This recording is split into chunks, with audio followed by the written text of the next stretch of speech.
Ladies and gentlemen, welcome to the show. Our very special guest today is Miss Marcella Okiki. Right. Okay, we're going to talk about her life. We'll talk about career. We're going to talk about all kinds of stuff, and we might even finally tell some jokes. So, first of all, welcome to the show. Thank you so much. Thank you very much for being here. All right. So, first question: who is Marcella Okiki? In which realm? Who am I? Oh, that's a great question. Either one that you want to discuss with us. Well, I guess I'm a bohemian type, eclectic woman. Okay. No, is what I would say. Okay. Mm-hmm. Okay. So for those of us who are not sure what that means, open that up for us. What does that mean to be? To be a bohemian, Yeah. eclectic. Yeah. I would say in my style of dress, the things that I am attracted to. I'm an earth, sky, moon, water, nature woman. Okay. So, as the moon says, Okay. I Okay. glean from nature. Okay. So, Okay. that's me. Gotcha.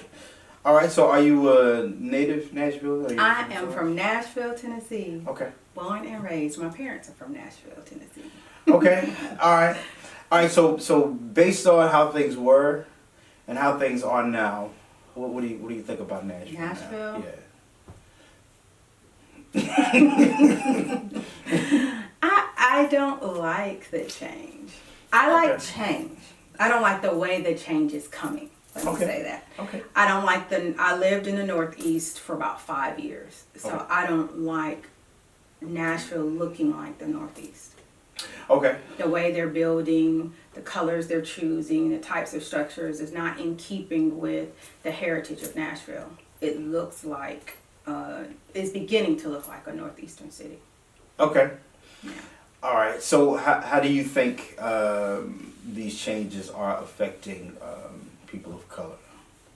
Well, we're getting pushed out of our homes in our areas, either with them coming in and buying out the land right out, or the struggle between raising taxes because you're building bigger buildings around it, which raises your property taxes, which forces you to either try to come up with that money or go somewhere else. Mm-hmm. So, Okay. So where do you think this is all heading? The growth and all the different people, different ethnicities showing up, and the congestion increasing. Where do you think this is heading? I think we're really heading to be something like Atlanta, where it's a northern southern city. More crime, more congestion, more pollution, more trash. It may be some better businesses. I don't know. I don't see it lending to more of a mom and pop type establishment. Everything is becoming more commercial. So, I mean, you already see the change in the way Nashville feels and the way it looks. Okay. It's not a hometown anymore. Right. No, I think that's true. Yeah, absolutely. Okay. So I think your background is Adventist. I think. I was raised Seventh-day Adventist. Yes. Okay. So what are your thoughts about the Constructive Church right now? I think the construct of church is antiquated. Okay. I think time has passed for that. I think it also is in keeping with the, how do I say? It lends towards black people not moving forward than it does to moving forward. Okay. It's almost, church is the new plantation. Okay. It's the first time I've heard somebody say that. Okay. It is. Okay, so let me ask you this then. I've asked the same question to a couple of pastors, and so I'll just ask this to you. Is the quote-unquote black church meeting the needs of black people? Not at all. How so? Not at all. First, church is set up in a Caucasian structure. So nothing that runs for white people is going to help black people. That's just my opinion. Okay. I'm not the smartest in the world, but I am a Taurus, so I am opinionated. Okay. There is something fundamentally wrong with an establishment that is only for itself. in the fact that all the money and things that go for most churches are for the building, the pastor, the edifices, some of their inside programs. It doesn't change the community. So if you're not changing the community, what are you there for?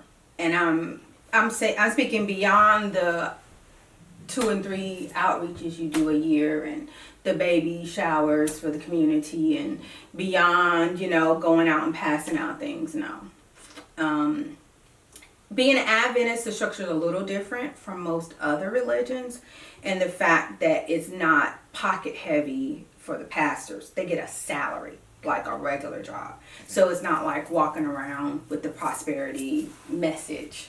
You give to God and, you're going to be blessed with all these houses and cars and lands. I think that's a problem because you're robbing from the regular people. I've known friends who gave their last $20 and didn't know how they was going to put gas in their car because the pastor said if they gave it, they would prosper because he's prospering. Yes, he's prospering because you just gave him your last $20. It wasn't because he did any work of faith like he's asking you to do. But I think we would be better off to actually invest the money into the community that the church is in. So instead of a community, instead of having a church edifice, have a community center. I think that would reach more needs. Okay. I think that would change the people. Okay, so if you were going to, I think you've already answered this question, but I can't help myself. If you were going to build a church or a spiritual organization, what would it look like for you? It would be a community center or an oasis. It would be a place where people could come and actually get their needs met: physical, mental, spiritual, emotional. Okay.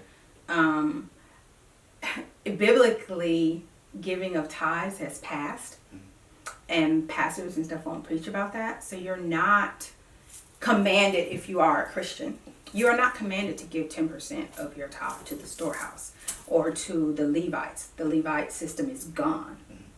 And so if we actually use that 10% of our income, in Adventism, we're taught to give 10 plus. So 10 plus 3, 10 plus 5, 10 plus 10 is the goal for most people. So 10% to the organization of the structure, and then 10% to your local church. So that, to keep the lights on, build all that. So I think about all the thousands of dollars that I spent over the years when I was a Christian, giving to the church and where that money went, and then the times that I was in need and I went to the church for help, and the help they give is not in any way in the percentage of what you do to help the church run. And then you look at other people who come in and really need help and they're struggling, and I think it would be more beneficial to actually teach them some financial classes and do some one-on-one budgeting so that they could learn how to live within their means. Maybe some teaching and education courses so they can obtain a better job. Maybe some business classes so they can learn how to run their own business. I think we would be better to do that. So that's what my church would look like. It will be a community center. It will be a health center as well. Okay.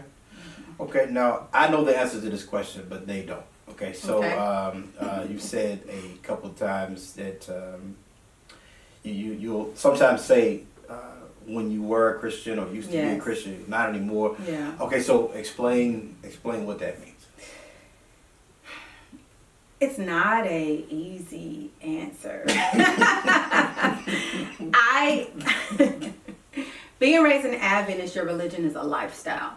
Okay. So being an Adventist, being raised Adventist, the way you eat, the way you dress, the way you walk, the way you talk, where you go, what you who you hang with, all of that is dictated by this lifestyle structure. Okay. So when I say was a Christian, I put it in quotes, it's because I am outside of religion. Okay.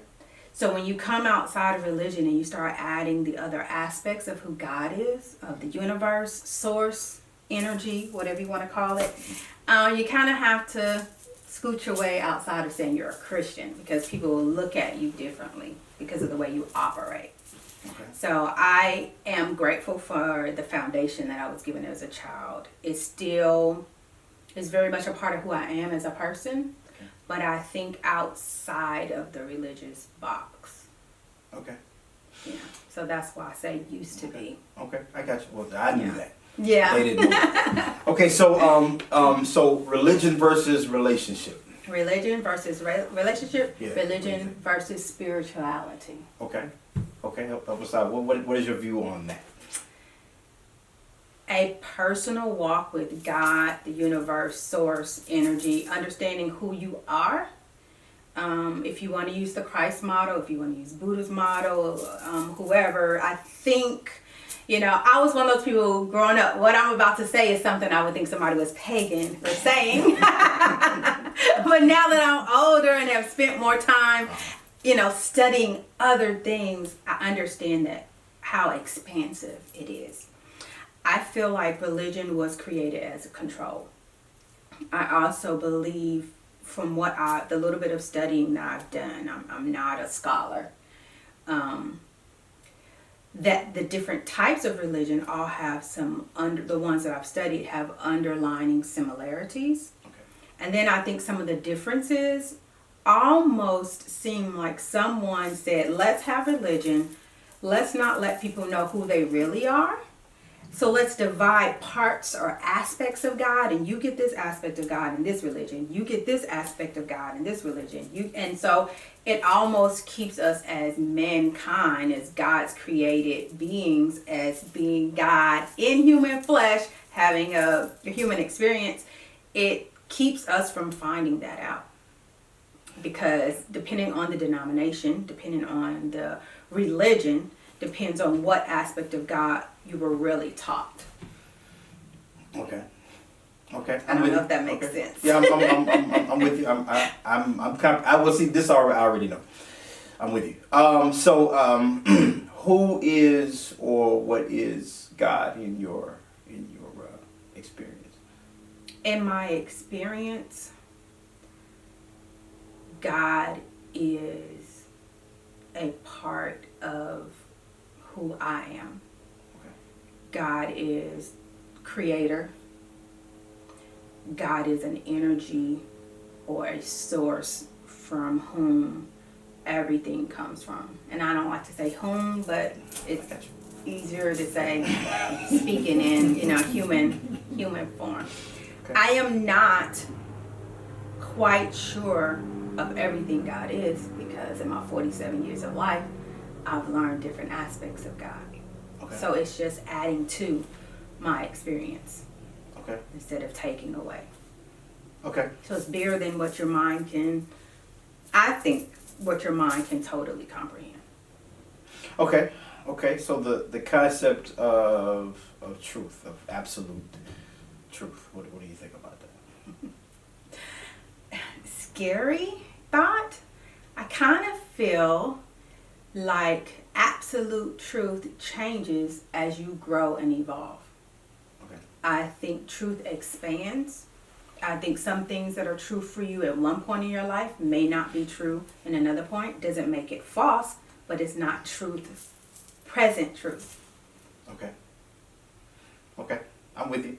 So those who think that whatever was true a couple thousand years ago still believe that it is the truth now. What do you think? It may be. Okay. I'm not going to say it's not. Okay. I'm not going to dispel their journey. I've had people who, when they see how I operate differently now, being a Christian versus being not a Christian, or whatever it is I am. Mm-hmm. I don't know what it is. I have no term.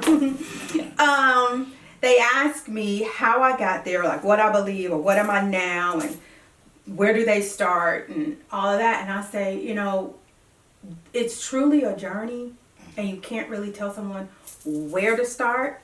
Mine started so strangely that you wouldn't think asking that one question would lead to where I am now. So I really tell them to start wherever they are. Okay. Wherever you are, whatever questions you have, seek answers to that question. And so as you learn more things, your thought process expands, your knowledge expands, your questions expand. Mm-hmm. I mean, there was a point in time where I was studying where I had to just put it aside.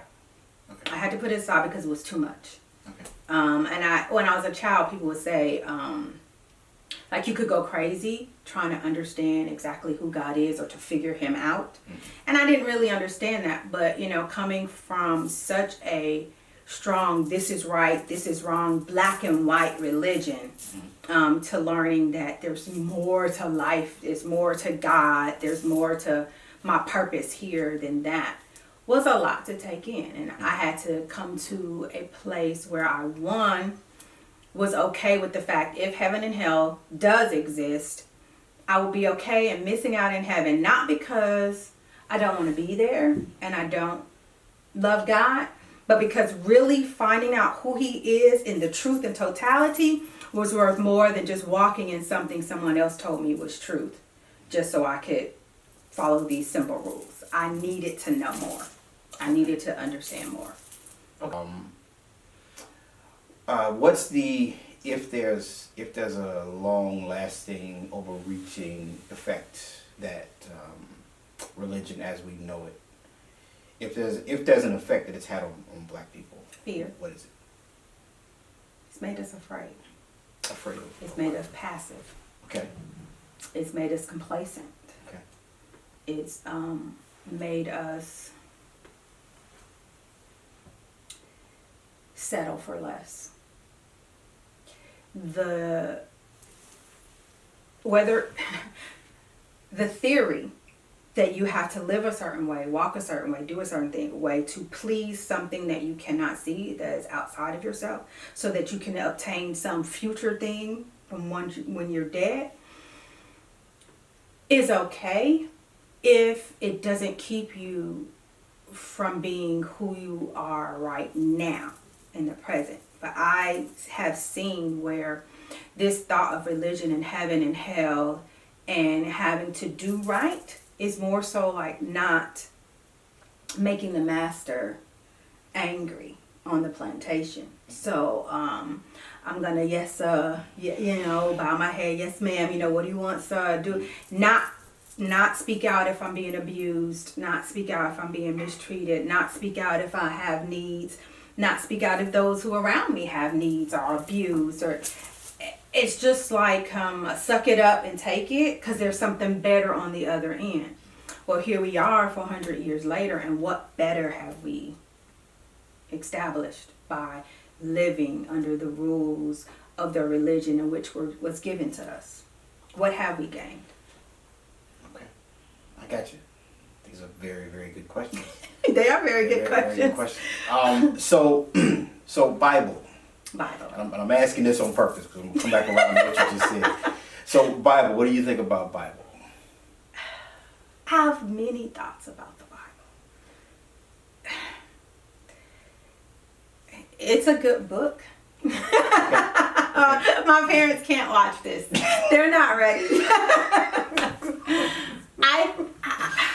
I've read parts of the Torah. Okay. My memory is not the best. There's a book, The Way, Tao or something. I don't know. I've read that, the Book of the Way. I've delved in few other types of scripture or religious type books. Okay. And I come back to the Bible because that's what was given to me as a child. Okay. I think it has very good structure as far as finding a path to live your best life if you want to follow the Christ model. I think there are some truths in there that are relevant to us today as it was then. But I also believe that I would like to know why the books that aren't there. Why some of the scripture has been changed to mean something different. Because when you study and you start comparing the different translations, then it makes you ask more questions. Absolutely. So What do I think about the Bible? I think I have questions. Okay. I think I have. Excellent. Okay. Okay. The Bible and religion. That relationship. What do you think? Which one feeds the other? It's kind of a chicken and the egg kind of. Yeah, which came first, Yeah. Bible or religion? Yeah. I don't know. The way in which the Bible is traditionally used, I would say it was used to create religion. Okay. If it's truly a story book of things that happened during that time period, then that's before religion, quote unquote religion. There were religions then in that time, but I think if you want to follow the Bible, you can follow the Bible as a spiritual person and not religious. Okay. I think religion uses the Bible as a part of its control and construct. There's a thing that humans have, an innate fear of things that they don't know and don't understand, can't compare or relate to. I feel like religion is something that was used or is used to say you're like me. So we like people to belong. We like to be able to identify different sets. So if we are of the same religion, we're going to have the same lingo. We're going to believe the same things. We're going to walk and talk the same, do the same things, have some of the same purposes. That's safe. You know, because I can say, I know you believe in God. I know you follow Christ because you do this, this, and this. You don't do this, this, and this. And the Bible is used in a way to reinforce that.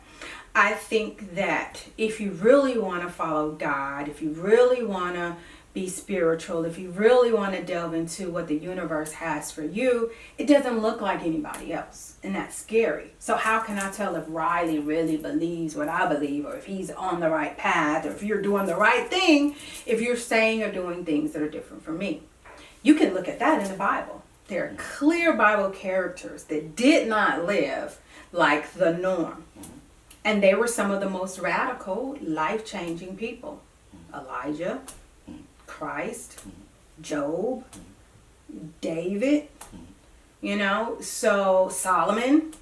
I think that Deborah, if you want to name some women, I think that even Mary's experience, I think that man likes to be comfortable.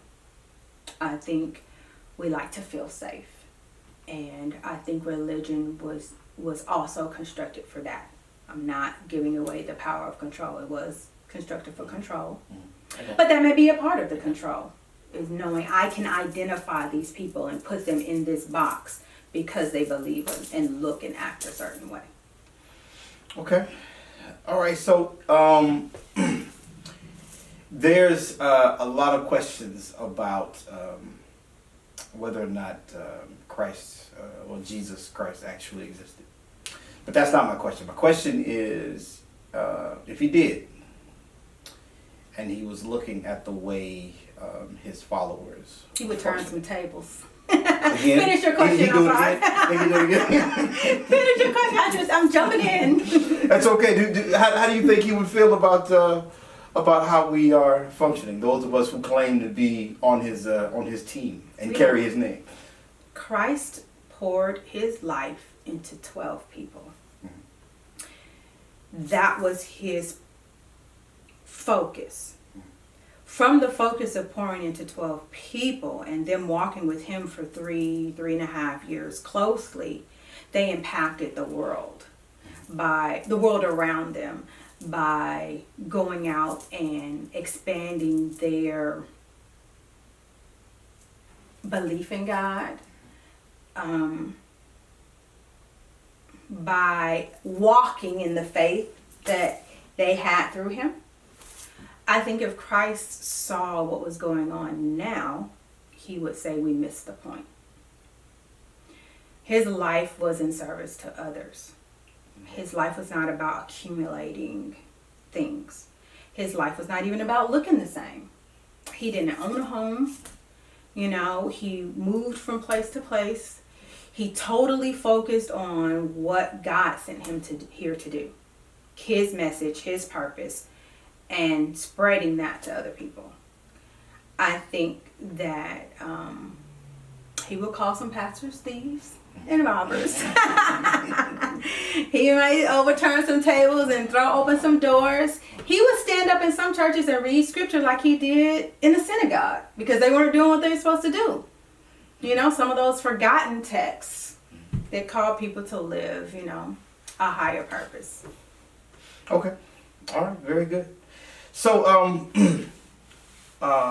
when we have discussions about the condition of black people, there's a lot of different reasons why that are discussed. There's a lot of different things that could be done. There's a lot of discussion about black people getting better. So first question, who are legitimate black people? That's the first question. Because the color doesn't always equal the ideology and all that kind of stuff. So who are black people? You mean, are you distinguishing between people who are of a certain descent or people who are of a certain mindset? Of a certain mind. And then you would also have to come from, you know, I'm going to say melanated beings. Okay. I'm going to say Okay. that if you have melanin in your skin, Okay. you're black. Okay. It's just basic. Okay. That keeps it simple. The reason I asked the question that way is because there's usually this talk or these conversations and sometimes jokes about if somebody's not functioning a certain way, then they're not black. Or if someone doesn't see things the way another group does, then that They're means not black. they're not black. Like, for instance, my blackness has been in question my whole life. Now it's usually people just trying to be funny, and it's really no big deal. Like, I've never seen The Color Purple. I only watched a few minutes of it, so. Never had any intentions to. I'm allergic to watermelon. And I don't like macaroni. You're talking about stereotypes. You're talking about stereotypes. Yeah, that's not a person. Okay. I would go deeper than that if Okay. we had to distinguish between those who we can help and Okay. those we can't help. And it has nothing to do with your preferences for food and movies and entertainment. That you can't get your black card revoked because of some stereotypical things that just say all black people must like, do, or have. It's not about that. Okay, good. So I'm safe. You're safe. Okay, that's good. That's good to know. You get to stay, Riley. Okay. So why can't a person? There are some people of color who are okay with acknowledging the other parts of their DNA. Like if they're mixed, and they're mixed with some other things, and they make a big deal about everything that they are, that they know about. And then there are some groups that will say, well, regardless of all of that stuff, you're still black. Yeah. So what are your thoughts? You're still black. You can acknowledge your ethnicity. There's nothing wrong with knowing your heritage or all of the different sets that made you who you are. You know, if you have Russian and you're Caribbean and you're black and you have some Native American in you, or, you know, or some blood from the indigenous people of Turtle Island, to me, that's who you are. That's a part of your makeup. It is a part of your ancestors are a part of who you are. Does that negate your blackness? No. Blackness is really a term that was made up from white people. Who they weren't even white people. I don't know the year in which white people became white people. But you're either really basis melanin or not. Okay. That's it. There are people who are melanated and there are people who lack the melanin. Okay. You want to call them black. You want to call yourself Afro-Caribbean. You want to call yourself Haitian. You want to call yourself Dominican, Puerto Rican. You're black because you're melanated. You're melanated. You know, so we have to get over that stereotype of one ethnic race is better than the other. These are just labels that were put on us to divide us and to keep us from recognizing how much we are the same. Because then the fight and struggle will be totally different. The game will change. Mm-hmm. Okay, so what's it gonna take to turn things around for the melanated, for the black folk? What's it gonna take? Because there's a lot of conversation about why things are the way they are, who did this to us, who did that. People won't give us this, they won't give us that. So what's it gonna take to turn this around? It's gonna take a myriad of things. Okay. A plethora. An acknowledgement, an awakening, acknowledgement of who you are, acknowledgement of your history. It's going to take education. Mm-hmm. It's going to take unity. It's going to take fight and struggle. There'll probably be some bloodshed. There's a lot of things. I see and feel a change among our people as a whole, and acceptance of who we are. I think some of that came from more of us extending outside of the religious construct, because we were afraid to come outside of it for fear of burning in hell, or not going to heaven, whichever one motivated you most. But I think in that awakening will come other things. I think we have to learn who we are as a people. We have to learn of our experience outside of the American experience. We have to accept all parts, good, bad, ugly, the parts that are our fault, the parts that aren't. And I think from there, from knowing who you are, I think sometimes that spurs you on or gives you the motivation you need to either to walk in that or to rise above that which has kept you down. Okay. All right. So let's shift gears a little bit. I'm gonna pick a fight. So there's a lot of I guess the word would be advancement of women. Mm-hmm. But some of that energy is not clean. And all I mean by that is some of the things that are being done is not motivated to particularly empower or motivate. There's some agenda going on in the background for some of the stuff. So the issues between men and women right now. Mm-hmm. What do you think? How do you see things right now between men and Okay, when you say that there are things that are going on in the background that's not good for the advancement, you mean the advancement of women, advancement of black people? Well, let's keep it specific. Black women. Let's keep it there. Black women. What's going on between black women and black men? Yeah, what's happening between black women and black men right now? I'm going to start this by saying I don't think black women should be feminists. Okay. I think if you're a true black melanated woman and you understand or are trying to understand where you come from, where your ancestors are from, how your villages and tribes were set up, the white woman's fight is not your fight. The white woman's wants aren't or shouldn't be yours. But having said that, I'm going to say black women are tired. Okay. And I'm speaking as a whole. Okay. Generalizing, so Okay. this won't be all women. Okay. And this won't be all men. Okay. But I think there's a overlaying or general tiredness in having to carry a load. Okay. I think that because America is so hard on our men, mentally, physically, has set forth a tremendous agenda to keep you from reading beyond the third grade level, pipeline you straight to jail, tack you with ridiculous sentences for things that someone who'd had no melanin in their skin would get away with. I think it's put us in a precarious position. And I think we've overstepped some of our bounds, not because we wanted to, but because we picked up the slack.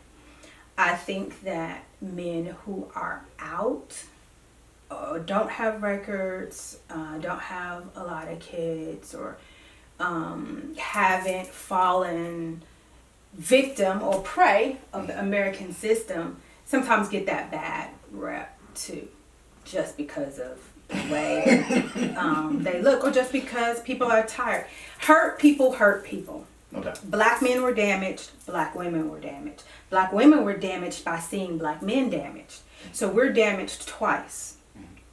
And it's hard to come up out of that trauma and say it's all right.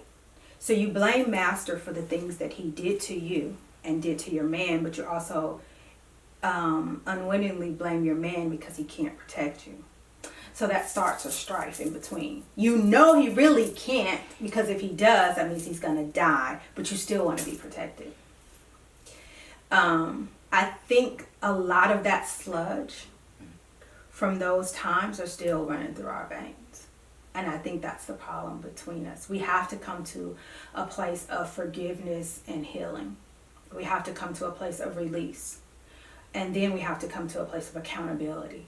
Okay. What are we doing now that's creating a problem now, or will create a problem in the future? Okay. I get upset with the black men in my circle a lot because I feel like they're not standing up. I feel like they're not speaking out. I feel like they're not moving quick enough. Okay. And so that's where my frustration lies. I don't give up on y'all, but I get upset. Mm-hmm. And some of it is probably my personality, because I'm a boom boom person. I'm like, let's go, let's do this. And so, there's a time when I don't want to talk about it anymore. I want to get up and do something, like just get started. Because some of it we won't know what all to do unless we're actually doing. Yeah. So you could keep talking, but at least let's do something that we know needs to be done, or even thinks it needs to be done. Because even if that's not right, it'll lead you to where you're supposed to go. But, I think black women falling into the, in the 1920s, 1930s, when we started the suffrage movement and things like that, we got caught up in a white woman's fight. And I think that derailed us. I think raising children on our own, be it whether it was our fault or not, for having kids with people we know we weren't ready to have kids, or when we weren't, or whether it's because you thought you were with the right person and it ended up not being, or if it was because America interjected its scenario into your life and disrupted it for whatever reasons. There are too many hurts and wounds and scars from our families being torn apart. And I think family structure is a part of what's still causing beef between the black man and the black woman. Okay, so if you had us all in your rehab facility, first day would look like what? Just being quiet. How often are we still and quiet? Most people don't even know what they think or feel because they've never been with themselves. Their TV is always on. The radio is always on. Mm-hmm. They're playing games. Mm-hmm. They just need to be by themselves. Mm-hmm. And I think hours of just being still, so you can actually introduce yourself to yourself, mm-hmm. would be my first step. Mm-hmm. For some people, that's a very scary proposition. It is. There'll be some crying and some tissues. Some people will need some hugs. Mm-hmm. Some people will probably feel like they're going to go a little bit insane. But you have to meet yourself. Mm-hmm. If we don't meet ourselves first, if we don't know who we are, one, we can't start the path of healing. If you don't heal from your wounds, your trauma, your bad choices, your decisions, then how are you going to help someone else? You can help in the healing process, but some people have been so internally damaged that they only damage others. So we need to meet ourselves. My first day will be some quiet time. Okay. So the healing that you're describing, yes, is a possibility. Yes. I ask that because sometimes the issue that a lot of people face is the sort of hopelessness, a lot of people don't think that healing or fixing those issues is a real possibility. It's a possibility. But you got to be willing to. You have to face yourself. You have to be willing to be scared. You have to be willing to be vulnerable. You have to be willing to hurt. Okay. A lot of people don't go through the healing process because of the pain. A lot of people don't go through the healing process because they're in denial. But if you really want to become better as a people, if you really want to move forward, then there's some soul searching you have to do. There's some inner healing you have to do. There's some realizations you have to make. Because if you don't do that, then it's going to be hard to pour into you the things that you need to soak up and absorb, because you're so full of bitterness, anger, resentment, hurt, trauma, pain. We have to empty that stuff out so that we can put in who you are, your self-worth, put in healing, put in light, put in love, put in joy, all those things to be able to get you to a place where you can go out and then in turn do it for someone else. Okay. All right. So let's shift to young people, the state of young people right now. What do you think about what's going on with them?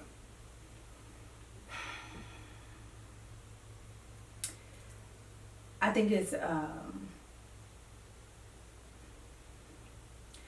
think they're still falling victim to some of the same things that older generations have fallen victim to. They're still a part of the diabolical plan. You know, those systems are in place and they're running. So they're fighting against that. I think millennials in some point are ahead of us in some ways because they accept more things than we did. They have knowledge at their fingertips, so they question more than we did, and at an earlier age. I think they're less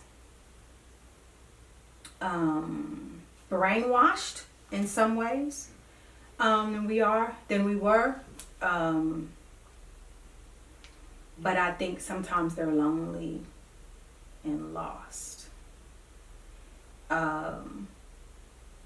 I have hope for them that because they don't have as much systematic brainwashing as we did, that they can awaken faster or sooner. Just the movement of natural hair and being yourself and not being intimidated of like the melanin thing and all that. I think that gives them an edge. Just in dress and style and hair choices and all that. It may seem superficial because it's fashion, but it's not. There's a psyche going on inside that it's okay to be who they are authentically.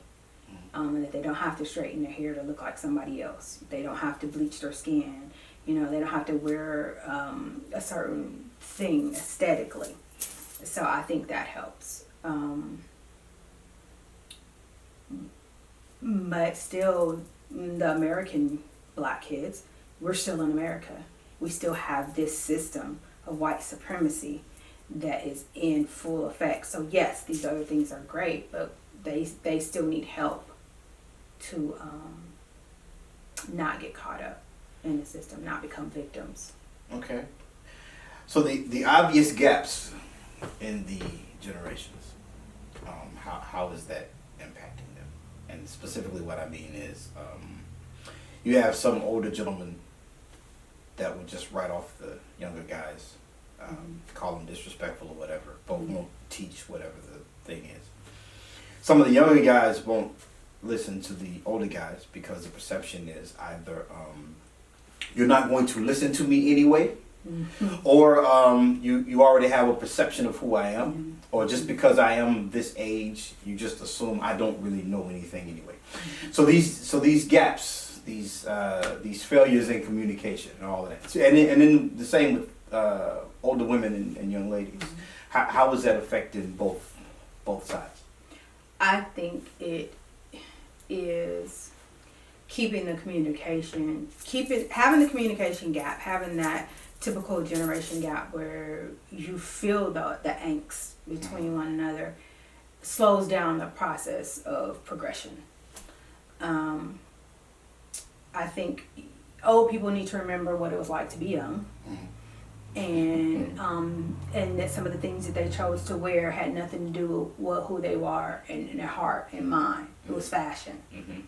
I think that young people need to recognize that old people were young once before, and that because they've lived life and experience, then they have something of value to add to their experience. You may not agree with it, but there's probably some things in there. If you sit and listen to someone who's older than you, they can give you some drops and pearls of wisdom that you can add to your life.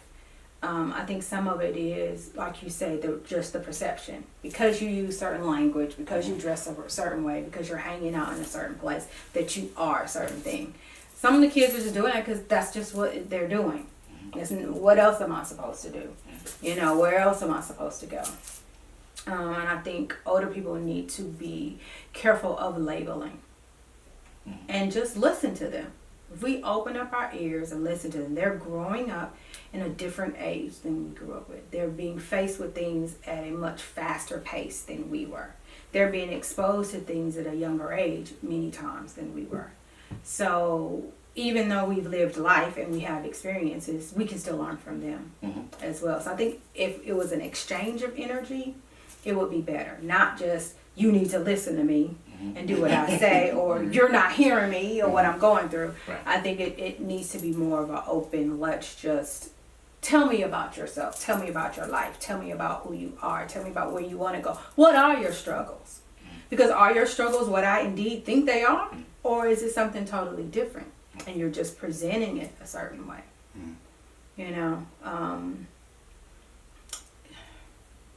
A lot of it is lack of communication. A lot of it is lack of empathy. A lot of it is a lack of understanding. A lot of it is not wanting to be uncomfortable in the fact that you may have to listen to a certain language first to be able to get to the person. If I'm greeting you for the first time, you got to pull your pants up, tuck your shirt in, stop the cussing, pull out the gold teeth, take that big old fake diamond out your ear, turn your hat to the front. You're not even who you were when you got dressed. Why would you want to talk to me? Because I can't even accept you the way you first came. Right. Not to even get to know who you are. Because the exterior of already told you everything you've done on the outside is incorrect. Who's going to want to bond with somebody like that? So we have to be willing to put our preferences aside, our personal convictions aside, and meet the real need. There's a lot of things that appear to be I don't think it's a lot more of it, but it seems to be. Homosexuality,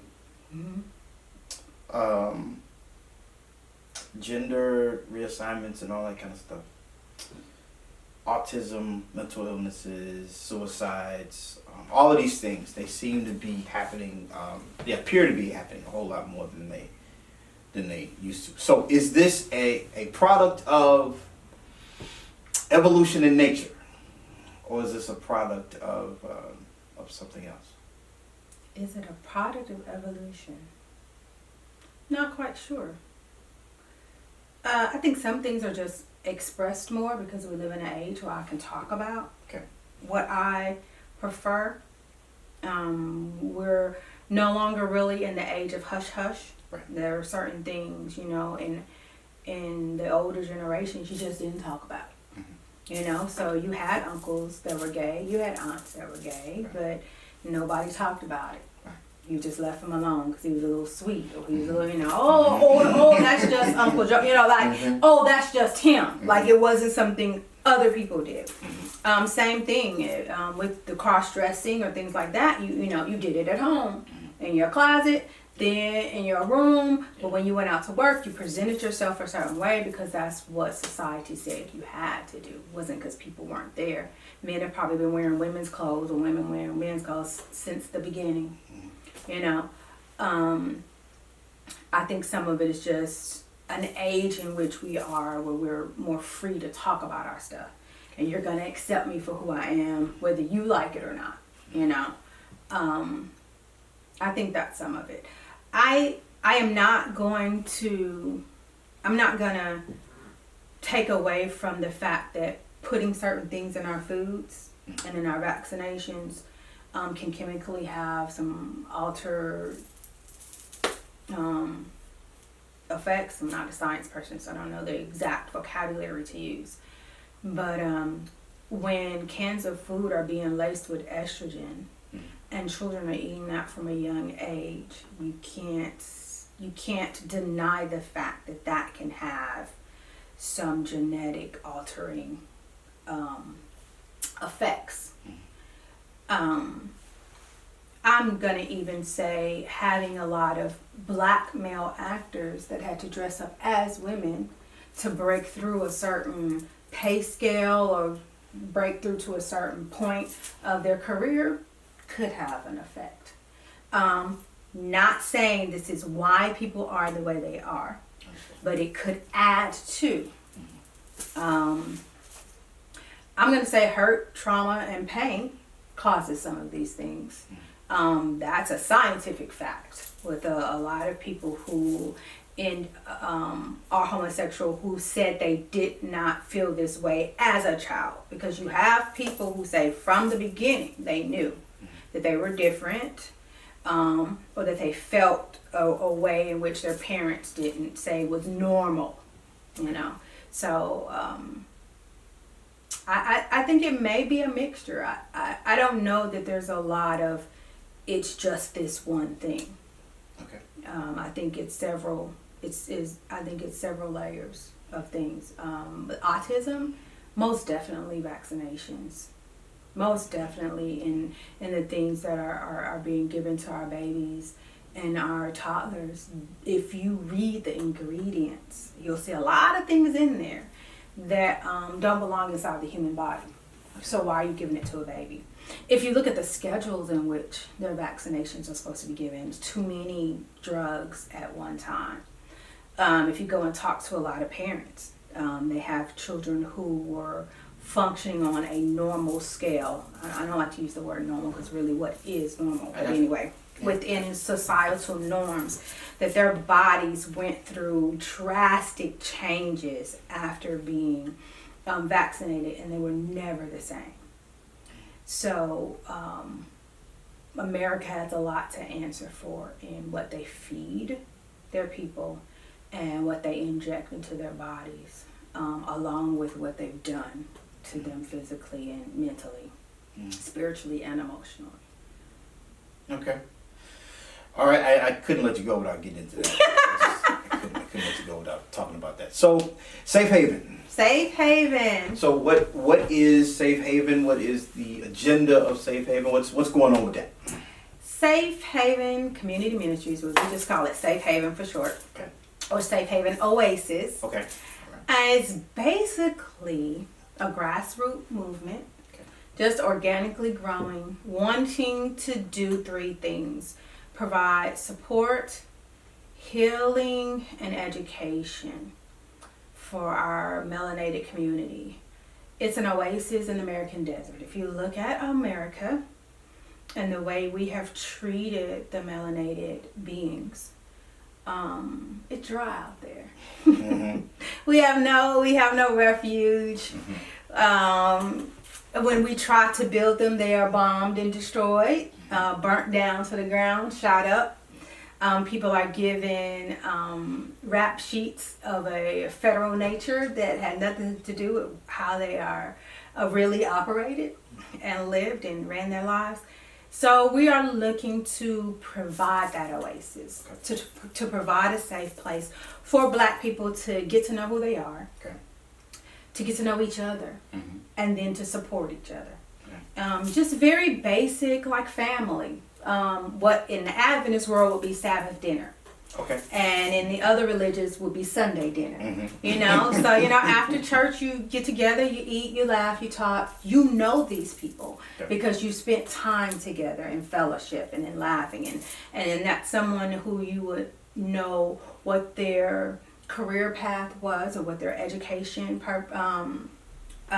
degrees are, or what certificates they have or what talents they have. So, you know, you can ask Shirley to make your baby a dress because you know she sewed, because at Sabbath dinner, she was talking about how she was sewing a dress for this occasion.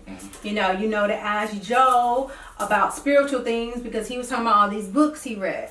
So I am setting forth to create that safe place where we don't have to code switch. We don't have to worry about what we look like, how we sound, what our education is or isn't. And just get to know each other. And once we start to foster that family feeling and atmosphere, then to support each other in what we're going through in life, to support each other in our educational goals and our vocation goals, to reach out to the community once we become a cohesive structure, to go out in the community and say, what do you need? How can we help you?